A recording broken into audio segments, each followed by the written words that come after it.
Cape Town is under occupation. Now, I think I have an idea what is this video is gonna be about. As a lot of Cape Towns, how do you call people who stay in Cape Town? Cape Townians. People from Cape Town have been complaining about this, about the tourists coming into Cape Town and skyrocketing rental amounts. Is it the rental amounts? Rental cost. Rental cost in Cape Town. This is one of the topics that I've had. I actually made a video about a little while ago, and I feel like it's still going on, and I don't know what is the solution to it. Genuinely, I don't think there's gonna be a solution to it, because Cape Town is a tourist attraction as much as it can be beautiful. Unless, actually, I think one of the key topic that most people are complaining about is gonna be, yeah, the rental cost to stay in Cape Town and how it's skyrocketing, and also Cape Town is pushing South Africans out of Cape Town because of the cost of living there. So let me watch the video. Cape Town is under an occupation, but not with tanks and guns, rather with property deeds and foreign bank transfers. This is the Foreign bank transfers, that's not something I heard about. That's something interesting I think we're gonna learn about. invincible occupation. In 2025 alone, foreign nationals dropped over 1 billion rand on Cape Town real estate. Bro, this is I know the Iron Man house is in Cape Town. I was so surprised when I heard about it. You know, the Iron Man house, it's just, I don't know if you guys know it. I think it's like 100 and something thousand rand per night to stay there. Some people have money, bro. Making up close to 40% of sales in prime hotspots like the Atlantic Seaboard, Constantia, City Bowl, and even Boerkaap, where culture is being thrown out and turned into a postcard. South Africans who build immense wealth eventually sell out, and who can pay 20 million rand cash. Not your neighbor, not your worker, but the Brit, the German, and the Swiss investor.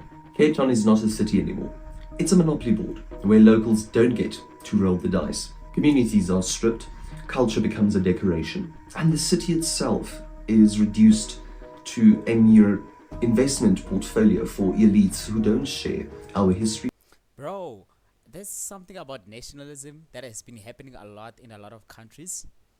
I saw in Britain, people are striking, and they're complaining about foreigners. They're trying to kick out foreigners out of England, UK, right?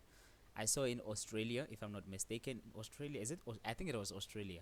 Complaining, which Australia also, I saw a big strike. They're kicking out foreigners. They're tired of foreigners. Foreigners should go, which is very ironic because Australia, I think it was founded by indigenous people. That's another. Another one is happening is the US, as we know, with Donald Trump kicking out immigrants and stuff like that, illegal immigrants to be specific. Let me just say that. What else also? I'm not sure about Nepal. Nepal was just like some Gen Z strike about corruption and whatever.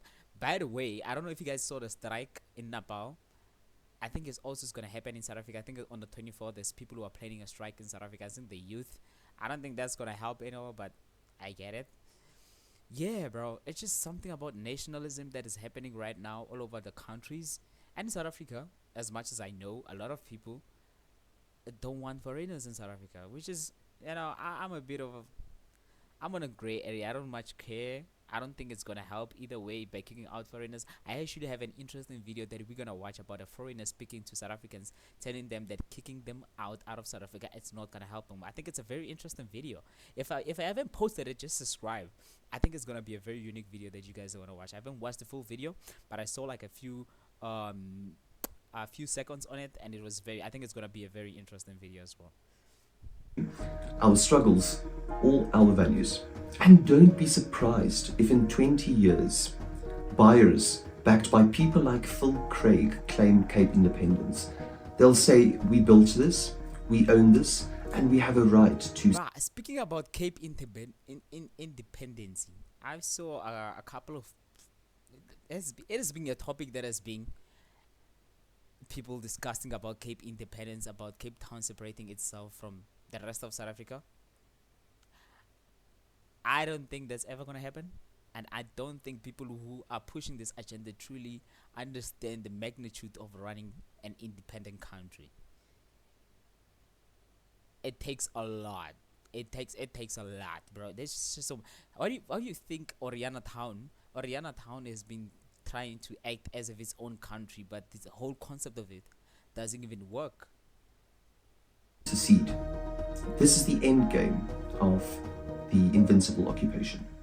And unfortunately, to the people who are complaining about the rent and what you call the rent cost and property cost in Cape Town going up because of tourists, I don't think there's a solution to it. I don't think there's a solution to it. Genuinely, I don't. Unless it's some is that a legislation or new law comes into place where it prevents foreigners from buying properties. Maybe that one. I don't know. Or maybe rent freeze, like how they did in New York.